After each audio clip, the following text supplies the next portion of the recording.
கர்த்தர் உங்களுக்கும் எனக்கும் சொல்றார், உங்க வாழ்க்கையில பிசாசு முடிவுல கடைசியாக என்ன செய்ய முடியும்னா, பரிகடிக்கப்படுகிற கடைசி சத்துரு மரணம். இந்த மரணம் தான் கடைசி என்ன செய்ய முடியும், நம்மளை இந்த உலகத்திலிருந்து கொண்டு போக முடியும். மற்றபடி வேற எந்த காரியத்தினாலும் நம்ம என்ன செய்ய முடியாது.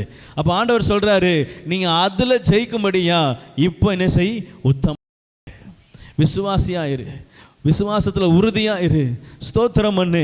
பிசாசு உன்னை சோதிக்க அவன் புடகுல சொடைக்கும்படியா என்ன செய்ய அதிகாரம் கேட்டுக்கொண்டான். பேதுரு என்ன செய், ஸ்தோத்திரம் பண்ணு, ஸ்தோத்திரம் பண்ணு. புடைக்கிறானா புடைக்கட்டும், நீ வாட்டுக்கு ஸ்தோத்திரம் பண்ணிட்டு. ஆமாம், அல்லேலூயா. மனங்கசந்து அழுதான், கர்த்தர் அவனை ஏற்றுக்கொண்டார். அல்லேலூயா. உங்களுடைய வாழ்க்கையில் எவ்வளவு காரியங்கள் இருக்கட்டும், ஒருவேளை ஆண்டவர் பிரியமில்லாத காரியம் கூட இருக்கட்டும், மனங்கசந்து ஆண்டவர் சமூகத்தில் ஒப்பு கொடுங்க. அவர் மீண்டும் ஏற்றுக்கொள்வார். அவர் ரத்தம் உங்களுக்காய் சிந்தப்பட்டது.